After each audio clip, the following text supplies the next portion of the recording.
Facebook, we are at it again. We're at it again. This is Coach Jay from iStandard LLC.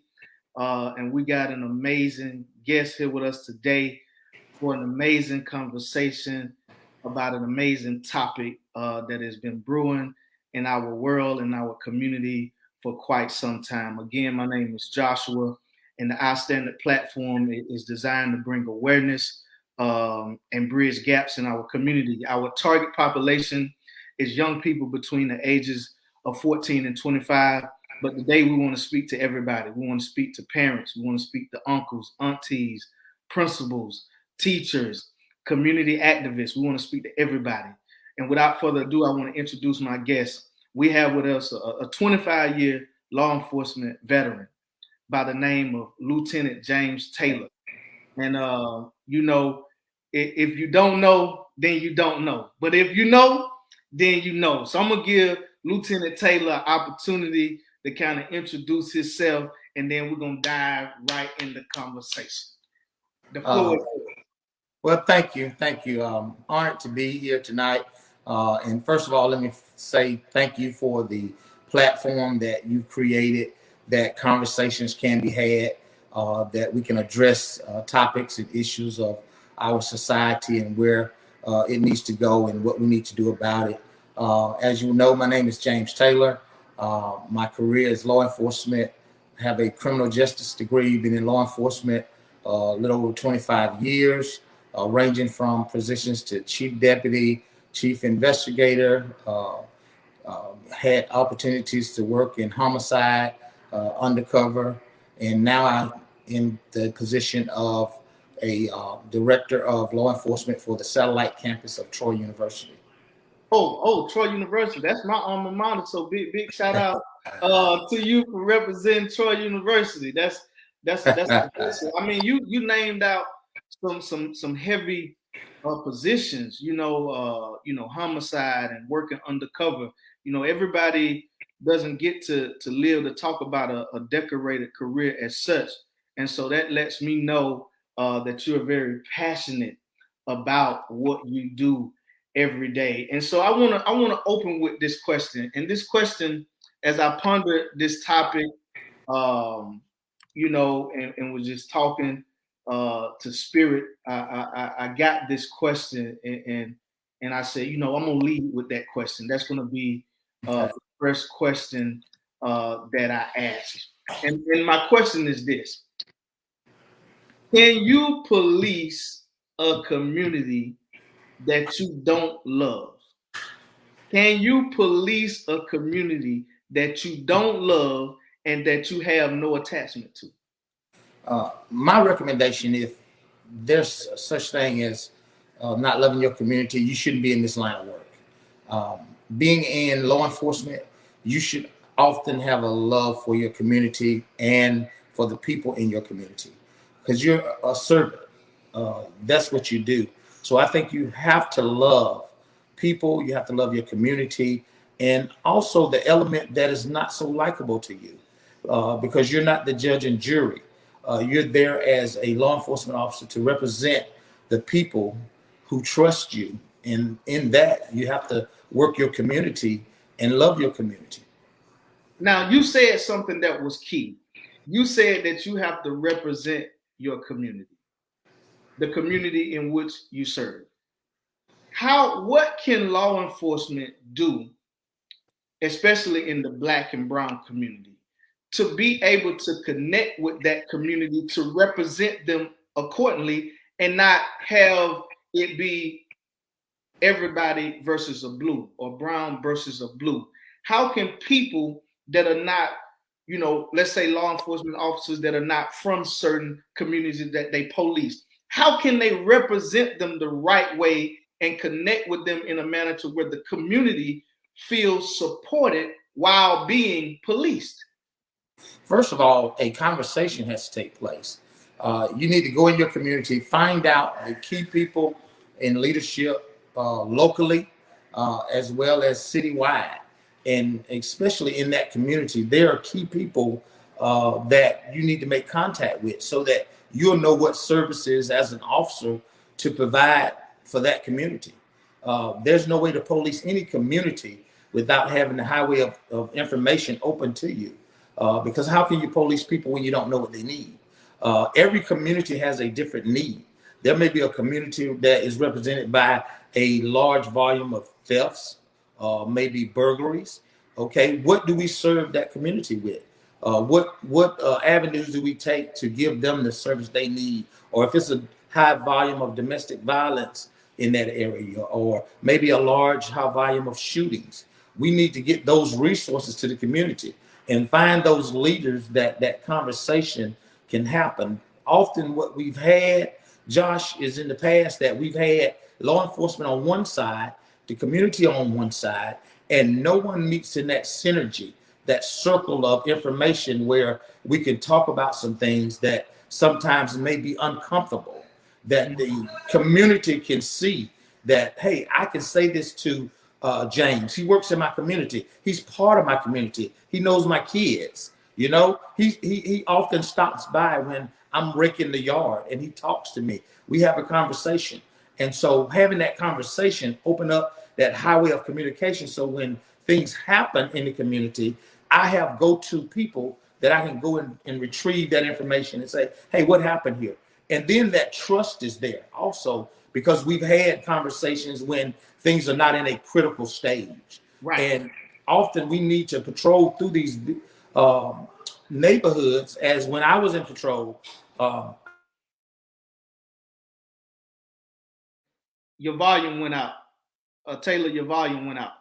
And you're back on now. You back on. Your volume back on now. Okay. So I think about when I patrol through neighborhoods, I got an opportunity.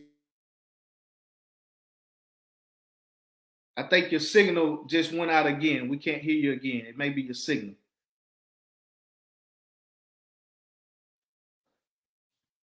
We can't hear you again, Taylor.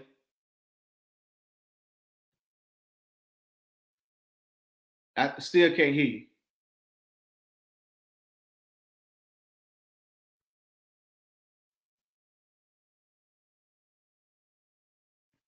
We're going to get it back up, LaWanda. Thank you for joining in. We're going to get it back up. Just a little technical difficulty when you're having a conversation as heavy as this. You know, the powers that be may not like that, but we're going to get this straight. Y'all bear with us. Thank you for tuning in. Thank you for tuning in. Okay, can you hear me now? We're rocking and rolling. We're back again. Good. We're sorry about that.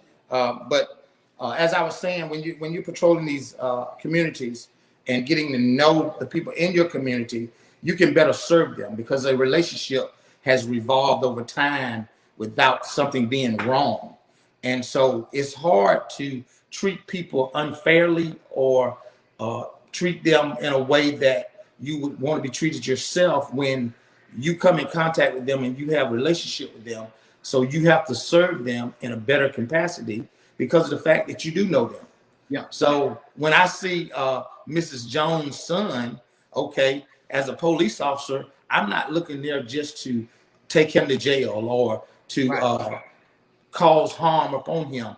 I'm saying, hey, look, I'm taking you to your mom. This is the first rule that we're going to try right here to stop you from getting into more mischief while you're out here.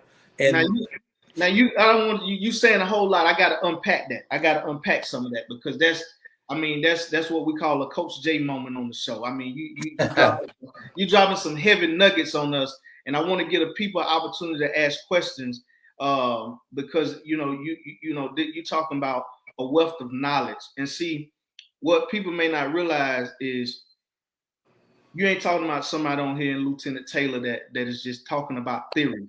This is somebody who policed the community that I was raised in when I was running the street. And I know his heart for the community. Right. And the people had his ear, and he had the people's voice. He was the voice for his community. And so he's speaking from a place that he's walked in. And when you seen Taylor coming, you knew you were safe. But at the same time, if you was up to something, you need to get your affairs in order. And so, Taylor, with that being said, it's a lot of times I feel so let down when I have an opportunity to interact with law enforcement for whatever reason, because it's just like they walk away and it was a missed opportunity to maybe get to know a citizen. You know, one was in my community one day for something, and you know, he walked up, he didn't speak, he just came out to do what he needed to do, and he left. And I shook my head and I said, wow, that's so sad, because I really wanted to interact with him, but I didn't want him to feel uncomfortable by me coming up and introducing myself and saying hello. And it was a sad moment. So my next question, and you kind of alluded to it, when it comes to community policing, you said that the officers need to get to know the community and be able to bring services to the community. So it leads me to believe that a police officer is bigger than just some kind of respond to crisis. Like, you spend a lot of time in that vehicle when you could be really making impact instead of diving off to calls. How can you manage your time as an officer when you're in between calls? What keys can you tell the community, and can you give maybe a young officer maybe tuning in? What strategy can you get a community to engage the officers and officers to engage the community? Oh, you brought up a great point and a great question. That's a nostalgia moment for me when I look back over my career and started policing, and we had what we would call a transfer of shift, and then at the end of shift, where an officer had to get out the first part of his shift for 15 minutes and walk the neighborhood. He had to go into the housing authority. He had to go down certain neighborhoods or whatever his sector was. If grandma and grandpa was sitting out on the porch, our supervisors would look for that officer to get out of his car and walk up and speak and get to know the neighborhood, get to know the people, so that people would feel comfortable when an officer shows up in a crisis and he's called to a scene. He's familiar with what he's dealing with and the people he's dealing with. So you have to get out and enjoy the people at their leisure moments. Mm-hmm. And when I say leisure moments, when I patrol, if the kids was playing basketball, I would get out and grab a ball, shoot with them for a few minutes.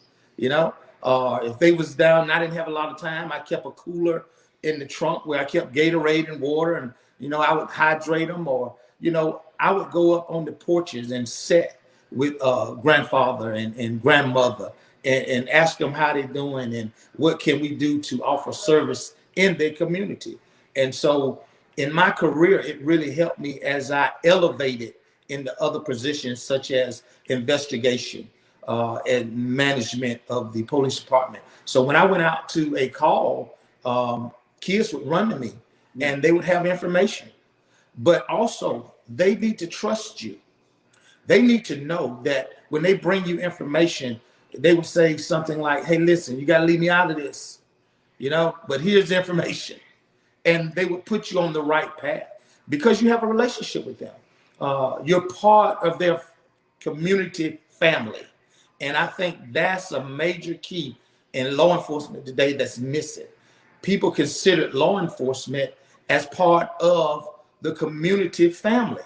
I knew when I was a child, I was caught skipping school. Don't y'all tell nobody. But Chief Hall was the chief at that time. Uh-huh. And he caught me. And man, he just really reeled me. And then took me to my grandmother, which you know the ending story of that. But he cared about the community. And he knew the kids. And so I think that's a major blockage for what we're dealing with today in our society. And that's why people can't really step in that synergy circle in their communities, because they don't have a relationship with the people no more. Right. Like you alluded to, that they don't get out the cars. They don't approach Mr. Joe Citizen and find out who he is and how he's doing, what house you live in, what can I do for you? Yeah. You know, just a common conversation. Yeah. And like you said, the whole theme for law enforcement, you see it on the vehicle, protect and serve. But it seems like the only service we get is when we getting served something, whether it's a citation, whether you're getting served on the warrant, whether you get, you know what I'm saying, whether you're finna get served a batch of these blue lights. So how can the narrative be switched? Do you feel like that it comes with individual officers having the right character? Do it come with changing policy? Or is it a combination of things that need to happen, especially in a time where, you know, race relations are not great when it comes to law enforcement? You got use of force policies that need to be addressed, needs to be changed. So from your vantage point, you know, talk about what you see law enforcement can do, but also how can we, you know, get our community to heal and be able to have their concerns heard, their concerns addressed. And then I want to get into a conversation about, you know, what pointers can you give to young people if they have an interaction with law enforcement? So speak to the serve piece. How can does it need to be a policy change? Do we need to have, you know, more psychologicals done on law enforcement? What do we need to do to get a grip on what we're seeing on national television? Well, the first thing we need to do, like I said, we need to really have that conversation so we don't have Deontay Wright or a George Floyd situation again. And that comes with communicating with one another and finding out what is truly the issues that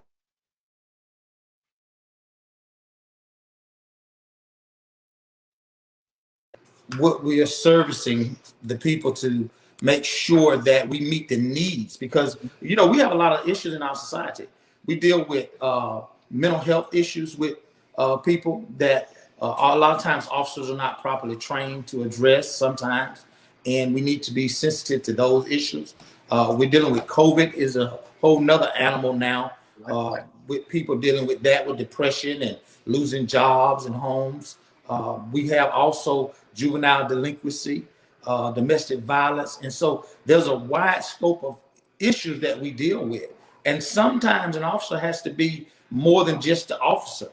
You know, sometimes he has to go in and be a counselor, or he has to go in and be the priest, or he has to go in and be the medical aid person. He don't have the luxury not to act. He don't have the luxury to say, I don't have anything to do with this, because that's what he's there to do, is protect and serve. And to protect and serve means that you wear all kind of hats. Right. And we need the public also to know that the hat that an officer wear is a heavy hat. And so we do need the patience. We do need the education platform. We do need the community outreach programs to get involved and invite officers to these outreach programs. Invite them and say, hey, look, come, hear what the community is saying.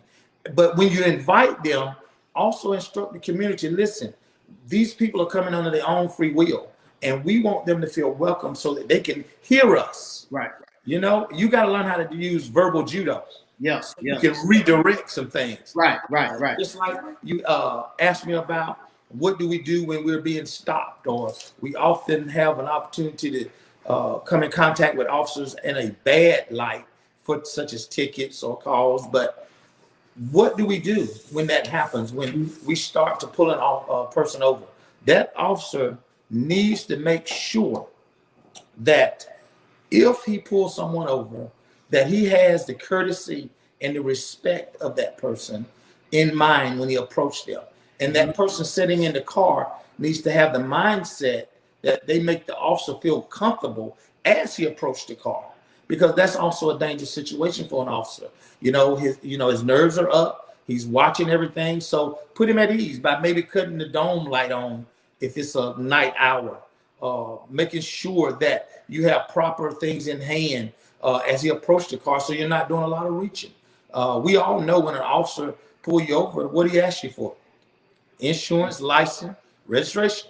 So we know we need to learn maybe sometimes to put those things ready, available in our hands, so that when we do get stopped, there's a calmness about the scene. Yeah, I want to make a point about that. I would tell any viewer, any listener out there, that's a major key. Another Coach J moment. You know, even I'm bad about that, having to fumble through my glove compartment to find all of my documents I know when we were in Germany, they gave us, when you register your vehicle, you got like this little fold thing, and you could slide all of your documents in it. So you pull that one fold out, it had everything in it that you needed to get an officer.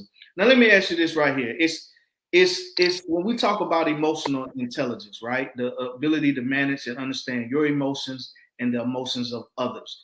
That everybody doesn't have that, but I would like to assume that at least officers have some understanding of that. In many cases, the officer, in my opinion, may have to be the bigger person on the scene, right? And Right. so when you have, I see videos all the time of people, asking officers questions, and it seems like sometimes that upsets officers, that triggers officers for some reason because they're being asked questions. I don't feel like it's wrong for a citizen to ask a question. How can the officer rise above that and use emotional intelligence to keep those situations calm, but also, also carry on with whatever it is that caused the stop to happen in the first place? Because it seems like things get hung up right there sometimes. Well, I know as an officer over the years, I had the pleasure of training with some very dedicated, very responsible, and very talented officers. And one of the things that I was grateful for is what we used to call briefing. We would have a briefing at the beginning of the shift. We would have a briefing at the end of the shift. And that allowed the officer the luxury of unloading what had happened through the shift. So he don't take that home. He don't carry it out on the streets. He can kind of vent amongst those who maybe understand what he had dealt with through that shift work. And also we was always reminded who we were and what we represented to the community as officers. And we have to keep that in mind that we are the professionals. We are the ones that go out and we calm situations. Yes. We are the ones that bring quietness to the storm. Yes. And I think officers have to be very reminded of that when they go out and serve the public, when they go out and answer these calls. Everyone is looking to me to bring the calm. Yeah. I always kept that in mind as I drove up on a call or a scene. What can I do to calm this crisis right now? What would be the first thing I need to say, or who I need to say it to? If I walk into a crowd where the crowd is already ignited, yes. Who do I find that is in leadership in that crowd that I can go and address and say, hey, I want you to have what you want. I want you to be heard. But the only way I can get that done for you, I got to get everyone calmed down. Right. And so you're using that verbal judo, that experience. And I think that we need to go back to that where we conversate with the people of the community so we know them. Yeah, I agree with you 100% because, when I worked in juvenile probation, in the community, in homes, in tense moments, in juvenile corrections, responding to crisis calls, I never wanted to have to restrain a young person. I never wanted to have to do all that paperwork. It's a nuance. And so to go in there level head, I had kids tell me all the time, they were like, Mr. Murray, I can't even be mad when you come around. It's about your because I want to communicate. I want to know what's going on and how we can solve the problem. I don't want to just, jump right into that because there's time where I did felt like, okay, I'm the one in charge, and here you need to do what I say and respond how I want you to respond. That's not gonna go well. That doesn't go well. And when I switched my tactic to a more therapeutic engagement, the outcome still worked in my favor, and I didn't lose. I even had no bruised ego.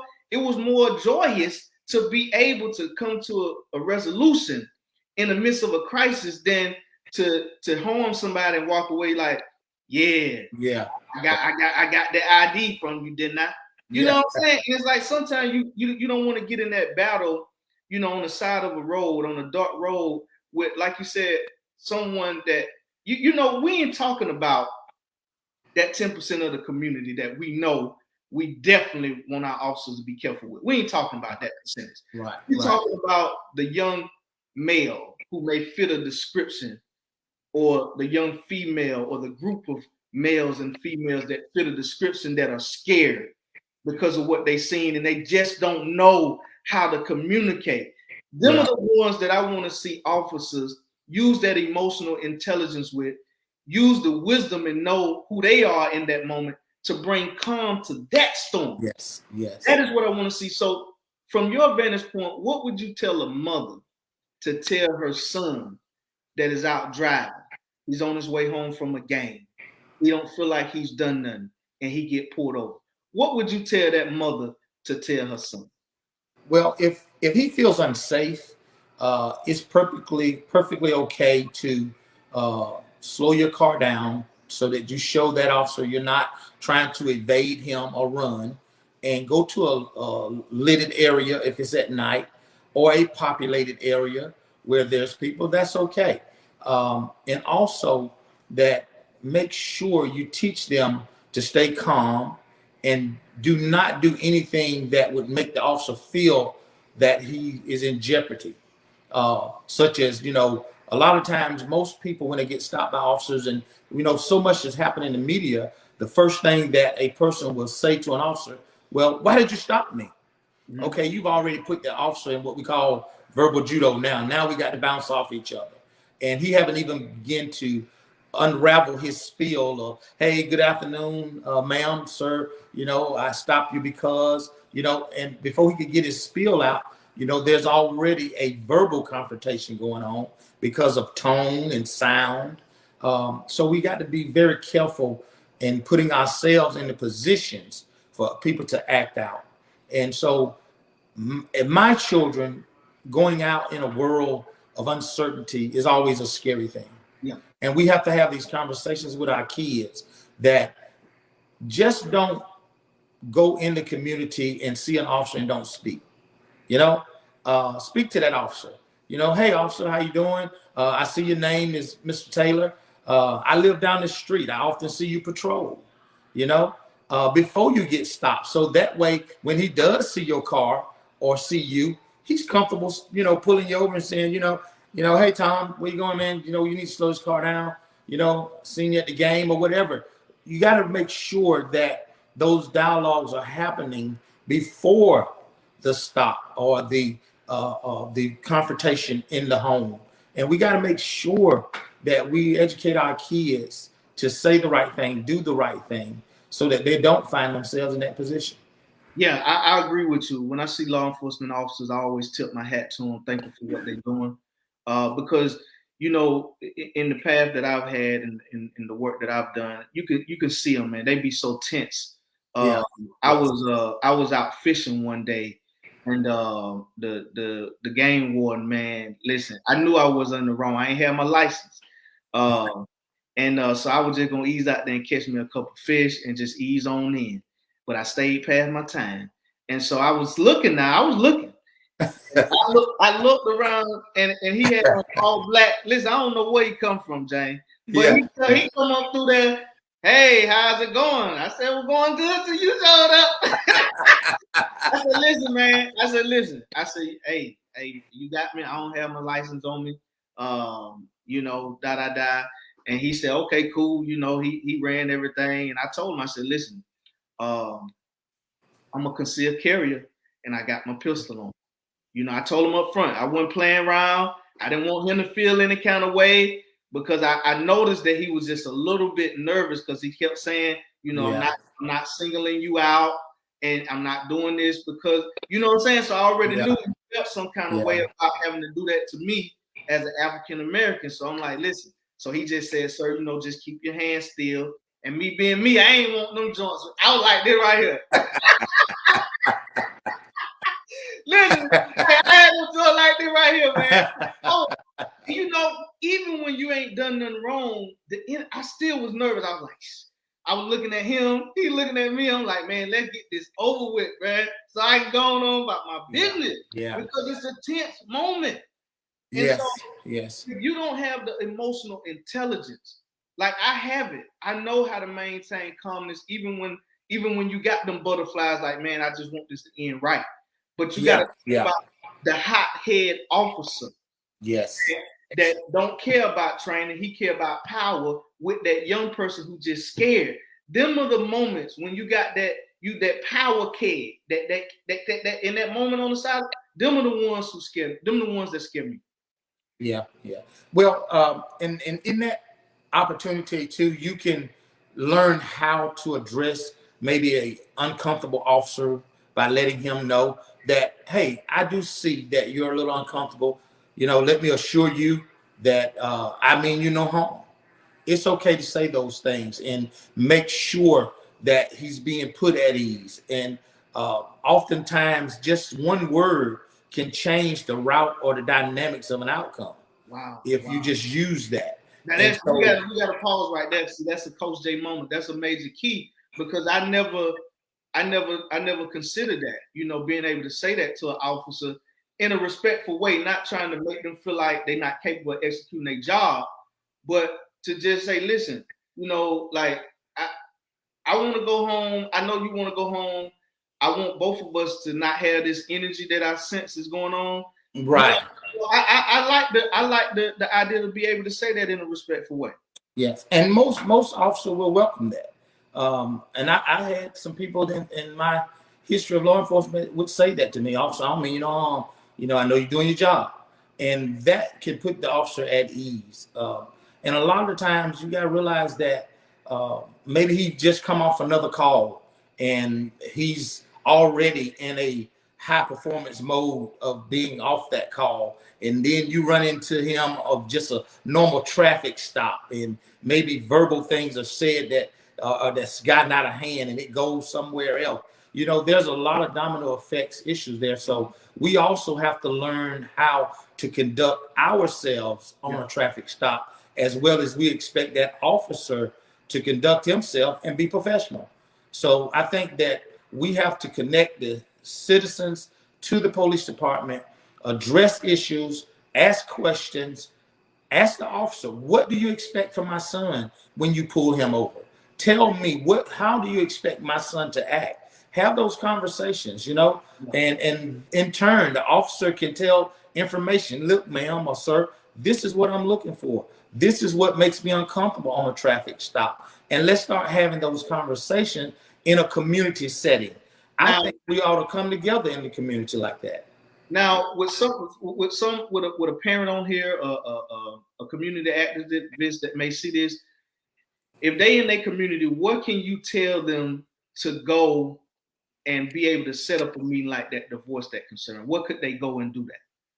Most of your local leaders will always assist you in something like that, such as your councilmen or commissioners. You also can go to your community leaders, where we have volunteer fire departments. We have libraries that you can go and set a night of a meeting up and start sending out flyers, inviting the neighborhood, go door to door, and just let everyone know, hey, we're going to have our police department over. We're going to have just a chat and chew. And we're going to sit down and see what our community needs, because you can't do what works in Texas and Alabama. Right. And Alabama can't do what works in Michigan, so we have to understand that every community service is different. And we need to know as officers how to serve that community. Based on what you're saying, I would like to see it a mandate for the officers and the chief to set that up in some way in every block, how they set out their patrol, their beat, to have them officers working that beat to meet with their community. That should be a standing ovation, a standing invite for that to always happen at least once a quarter, to get the pulse of the community, to listen to what parents have been experiencing in the community, whether it's been some things going on they're concerned about at school, at home, or police engagement, or whatever the case may be. And you don't never have to work defensively. You always on the offense and being proactive versus reactive. Yes. By always having that standing invite for the community to be at the table, because it's the community table. Because protecting and serving the community, without the community, they ain't no need to protect and serving the thing. So it's the community table, and so that invite always need to be there. And we have talked about this, but I want to ask you this other question that I have. Does every interaction with police have to end in an arrest or citation? And can those moments instead be teachable moments? Can some of those moments instead be teachable moments? A lot of them can be. I often tell officers that I train, don't ever go into a situation that can be calmed down or done without an arrest. Do not look to arrest anyone. I know that there's times that those things has to happen because uh, the level of escalation in situations in the home with people, and you may have to result in an arrest, such as domestic violence. You know, if there's any evidence of treatment that's needed to either individual, somebody has to leave that night, and it generally leads to going to jail. But I feel that we should always look for every moment to be a teachable moment. I'm reminded of I had a call where a guy was in the garage and he had an episode, and he couldn't tell me what was at his feet, but something was trying to get him that wasn't there. And so just out of having that spirit of caring, you know, I started to see that if I get rid of what is at his feet, he can hear me. And so I started stomping around him. Whatever it was, I started just kicking it and kicking it. I said, follow me, follow me, follow me. And he followed me out of the garage. And I said, we're going to shut the door and shut him in there. And we're going to get rid of it. And soon as we shut the door, he got in the car, took him to the hospital. No problem. Matter of fact, when we got to the hospital, he wanted me to stay with him until they got him medicated. Because I had become his safe zone. You know, I went from being a threat, because when I first went in the garage, all he saw was an officer with a badge and a gun. But as I started to step inside his circle with him, I started to make me human. And he saw the human side of me. And it was comfortable to him. It was safe to him. And so now we're coming out of the garage with a result of this coming to an end as a crisis. So I think every moment should be teachable. Now, you said something that was so important, and it reminded me to ask this question. You said showing the human of the officer and not just the uniform and the badge. Is it possible, how easy or difficult it is for an officer, you know, to be human, but also be able to shift back and forth? You know, because sometimes you have to be able to make a pivot if you need to make one in a moment of a crisis. How easy is it for officers to be human and show the community? I think that's a lot of times that's what's missing. Like there's no human in it. It's very robotic. Like you talking to the officer and not that human, whatever the officer's name is. Like, am I talking to James Taylor, or are you just some robotic officer? Like, what is going on here? Because it seems like when you talking to that police personality, like that never work out. And it's like some people put on that personality of the officer more than they are who they are in the uniform. Right. I think what's very important, and some things come with experience with an officer also. So let me just plug that in. But I think to learn how to balance, because we do have what we have to have a downtime after coming out of a certain crisis. And normally a downtime for that officer is that paperwork after that call. But if he has an opportunity where he does not have the downtime, and maybe another call has come out, and he don't get to go and get rid of that height of the last call, and he goes into the next call, and it may be another crisis call. Okay, when do he calm down to show the humanity side of who he is? So it does take a balancing act. Those things come with some experience, and that's why I also have training officers, so that they can help navigate through some of those issues while they're on patrol. And you have supervisors that you can call when you're unsure. That's what supervisors are out there for. Call that supervisor as an officer and let them know, hey, I'm really not sure about this. But you know, sometimes we are so caught up on trying to make sure that we solve the problem, then we don't ask for help, you know. Sometimes that gets us in trouble. It does. You know, and we have to make sure that we do that. We're human. And you know, this conversation that we're having here, you know, I hope that when people are able to watch it, and those who are watching it, they get a better understanding of how to engage law enforcement and be the citizen that is being served, and communicate like you're being served, and get the outcome that is necessary. I feel more confident, when I interact with law enforcement because of some of the things that have been presented in this conversation. And so, I mean, you mentioned something great. Like, there's been times where I've been pulled over, and because I'm a military spouse, I show the ID. They just thank me, and they let me go about my way. But that's not the case for everybody in the community, and I'm always thankful for quote unquote getting a break. It lets me know that the police ain't quote unquote out to get us. And so my next question is, I think you blanked out there a little bit. You blacked out. Okay, hold on.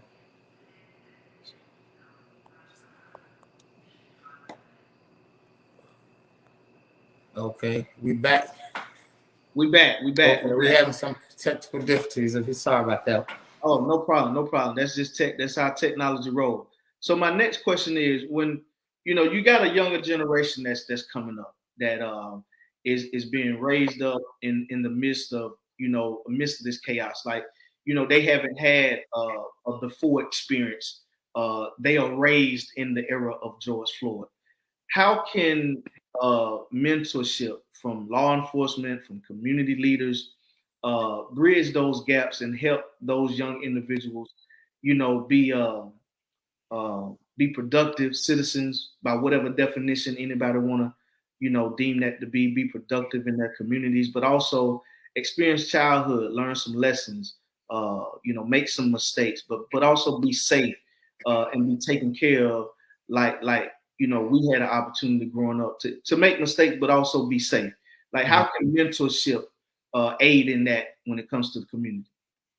I think that is so awesome that you brought that up. I think mentorship is a large part of what's missing from our youth today, with the disconnect with police officers, because the media has taken over. Everyone has a cell phone. Everyone has connection to social media at any given time at the expense of their hand. So I think that we have to combat that with relationships, such as maybe having a community basketball team that the police department sponsors. And we go out and we coach the kids, and we go out and we make sure that when they're participating in these functions, that they have the right mentorship and the right leadership in front of them, so that we can show relationship with them. Right. And I think that would build that trust back with the younger generation. And I think that some of the 25-year-olds that are kind of wavering on the balancing scale of adulthood versus coming out of, that teenager stage, we need to target them to help, guide some of these youngsters and get them in touch with the local sheriff and police department. And let's put programs together. What would they like to do in their neighborhood that the department can assist in, and maybe sponsor sometimes? Or I used to have a martial arts program when I worked in Connecticut County, and I would always go to the various schools in the county and put on a martial arts show, and I would talk to the kids after the show. Of course, we always need something to grab kids' attention, right? And we would go in, break boards, break bricks, and use weapons. And some of the kids would and now I got their attention. I can say, hey, look, drugs are no good for you. I'm here for you. I'm Officer Taylor. Anytime you see me, I'm never too busy for you.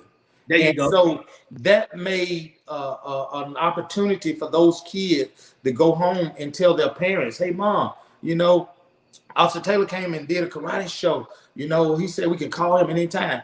And I can't begin to tell you how much my phone was flooded with kids. I even had one call me and say, hey, are you good at math, Officer? He needed a tutor. He's like, you said you was available. You broke them bricks. Can you break some of this math down? I love that. That's dope. So That's dope. I think things like that, mentorships, programs, they work, you know, and I think a lot of times we get away from some of the old stuff that worked. You know, I know we're advancing and technology is moving forward, but there are some things that need to stay in place because you can't replace relationships. You can't. You can't replace that conversation one-on-one. Yeah. There's no such thing. So I think if we do that, we'll stay in tune with what the community needs, and we can better police. We can be a better police because we're listening at what they need. And I just want to make sure that, especially when we're patrolling, that we're touchable. Touchable. Yeah, and you know that's again, you know, even when it comes to you know, the military police, we lived on installation in Germany, and I would tell, you know, we had an issue with speeding, and I got a hold of one of the I think it was maybe a senior master sergeant at the time, and I said, listen, man, I said, why y'all just run up down this road in these vehicles? Why y'all get out and walk these streets and talk to these people? You know what's going on. What y'all doing? You're just in the car, just going up and down. You know, just what are y'all doing? I know y'all get tired of being that up close under each other. You know, get out here and talk to the people. Stand over here at a certain time of day so people know you're right here. Our kids can't even play in the street because people speed, and we're in an isolated environment. But you know, one thing I know about this younger generation, Lieutenant Taylor, is that they want to be partnered with. They don't want to be told what to do, so to speak. And I would say to any up and coming mentor, you know, partner with the young people, because the way you survived in your day is not the time they need to survive. We got to adapt to what they're doing. You know, they on TikTok, they playing these video games and engaging other people while they on the game. So just as much as we want them to adapt to us as professionals, we have to adapt to their environment and what they got going on to let them know that we see them and we hear them, and we partner together to make our community better. It's not that I'm the one that got all the answers and solutions. This is about us. Yes. It's got to become about us. Yes. It's got to become about us again. And I think that is a missing key. Now, when you talk about pillars in the community, and I was thinking of something when you talked about mentorship and sponsoring events and things like that. Now, you know, this, you know, you always want to keep, people say, you know, separate church and state. But what is the local church? What role do you see the church being able to play in repairing and assisting in making things better in communities? I think the church is vital because of the fact that church has always been the backbone and the platform in which social injustice launched its pad off of. So how do we separate when we come into a place where we have crisis or situation and say, okay, we need to separate the church? There's no such thing. The church has always been involved. We just try to dictate how we meet the need or the information is transpired out. And so when you try to dictate something, you can't allow it to have its freedom to go and actually attack what the issues are. So I feel now that the church plays a major role because most of our leaders are feeding the community every Sunday, every Wednesday night Bible study. So who's better to stand up in the community and bridge gaps between police departments and the community and say, hey, come to church. We're going to have a study tonight, but it's going to be a community study. We're going to find out how to make our community better and have a better police department as they patrol and serve and protect us and patrol through the neighborhoods and all of those things. So I think the church is vital in the reconstruction of bridging that gap for the police department and the community. Yeah, I agree with you 100%. I think that is definitely lacking, and we need more leaders to, you know, really stand up and really, you know, make that pivot to rebuild. Because if I had to say anything, it's like the building is on fire, and when are we going to pull out? Well, when are we going to pull out the hoses? Yeah. Start trying to water this thing out. Spread the water. Yeah, you understand? Because the building is indeed on fire. We see the fire. We see the fire. Yeah. You know, so we gotta pull out all stops. We gotta do a lot of different things. And I feel like we're gonna do a part 2 of this, but this has been such a rich conversation. There's so many other things that we must talk about, and so we definitely got to have a part 2. But I'm inspired to know we got a Lieutenant Taylor out there, and I hope that there are many more officers out there that will really begin to engage their community and get out of those police cars. I hope that administrations can see the value in what we have just been talking about. We want our officers to be safe. We don't want nobody to lose their life. We want everybody to be safe. And so I hope that we can begin this healing process and begin to see some real change. And so if you got to say something to the young officer who's just starting out, to the parent that's worried every day about her teenager as we begin to depart, what would you say to them? I would tell that young officer, it's okay to be human. It's okay to step inside that crisis and actually find a solution without having your mind set on just somebody going to jail or coming to a place of lethal force that you can't come back from. Try to find the answer and step into that circle and see what you can do to aid and assist that family who's at their wits' end. They're probably at their wits' end when they call you, because the only reason we dial 911 is because we need help. Yes. Not that we want you to come and hurt our loved one or take them away in cuffs. So no, we call you because we know that you have the capacity to be that person that calm the situation. Listen, Jack Taylor, you bring an authority. I can't let that go by. You just dropped the whole truckload. We don't dial 911 for nothing. We need help. Don't that's right. And hurt us when we dial 911 for help. And we want some help. Can you write a memo and send that out to every department? When we dial 911, man, we hurt. We need help. Don't come out here and further hurt us and injure us. Yes, we need help. And if we had the answer, we wouldn't have had to call 911. And so that officer needs to go to that scene with a mindset. I'm gonna bring calmness to the situation. This mother's at her wit's end with this child, or this wife is at her wit's end from being abused. What can I do to heal this family? Not just tear them and rip them apart and make it worse, because that mother may need that father's check in the house. So what can I do to help this family? And let him know that, hey, I'm gonna keep coming till you get it right, because I don't want to take you from your family, but this got to stop. Yeah. So we need to try to find the solutions. Wow, man, that's beautiful. That's well. Now your sister-in-law in the comments asking when she come home next time, can you cook her one of them beautiful meals that you always cook?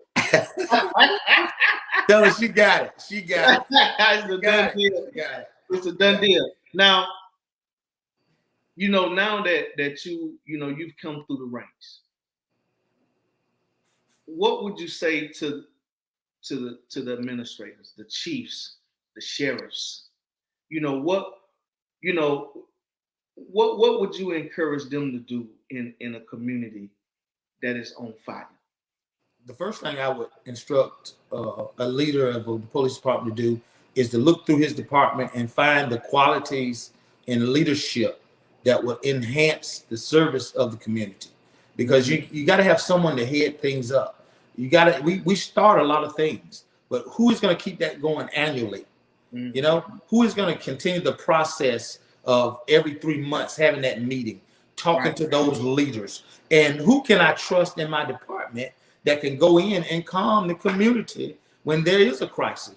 What officer has been in contact with them on a constant basis, that has been trained and have relationship and care about that community that he patrols? Wow. From you saying that, I believe this just came to my head. I believe based on that, you need to have case managers embedded in police departments and mental health professionals embedded in the department. As a not, a lot of times they have that embedded in the courts, but see, that's after you done got in trouble. See, we talking about preventative, so that you can have that on the front end and not the back end. See, that's right. On the front end, because on the back end, it may be too late, because now it's a mandate. It's a condition of. Yeah. You know what I'm saying? Yeah. Like you Yeah. ain't even mandate me now. You don't Right. You don't put this in the conditions of. You know, I got to do this right here. That's Hey, right. saying, That's right. So what you telling me is I need to put my wife in the car with me and have her ready available as a license. You need to have her in the car. Leave her at the office. Leave her at the office. She definitely need to be at the office. So, you know, like you said, if you run into somebody, a kid in crisis, you know, you put them in the car and say, hey, I know somebody you can talk to. Bring them down to the department. You know, here, get you some water. We're going to call your parents down here and just let them know we just want to offer them and you some counseling about the situation that you in. You know what I'm saying? Right. And, you know, I think you saying that, and I know we have to end this segment, but when you say that, I think also it is a good practice for officers to have a counselor assigned to them that they can bounce information off of when they're dealing with mental health issues, so that the information can flow when they're on a call and they know what to look for or what that person dealing with.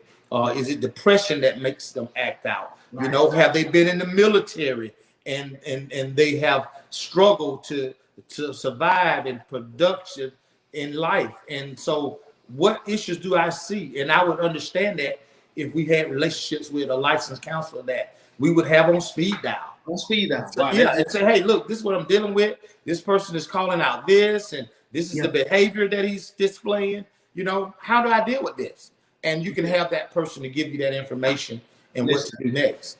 I like that. I'm gonna tell you like this: for any police department, I see y'all put counselors and case managers in your office and have mental health professional on speed dial, and y'all don't give me and Jane Taylor some money. I'm coming for y'all because y'all heard it here. So don't you come on here and take our ideas. Come on here brainstorming, trying to help our community. Don't come on here, take our ideas and go implement them, and don't give us no credit. That's right. Give us our flowers while we're on here trying to solve problems. Well, Lieutenant Taylor, you know, keep doing what you're doing in the community. I know you wear a lot of hats, but we got to get a part 2 to dive into some deeper issues. Again, thanks everybody in the chat. Cindy, Nikita, Cameron, LaWanda, Sheila, everybody that's in the chat, man. Please like and share this video. Tag your nephew, tag your niece, tag your uncle who's still out there doing what he don't need to be doing late at night. Tag him too, so he can have some get right. He needs That's right. But thank you so much. We appreciate it, Lieutenant Taylor. Keep doing what you're doing. Be safe out there. Keep making impact in your community, and we'll always have you in our prayers, man. God bless. Thank y'all. Peace out. Peace out.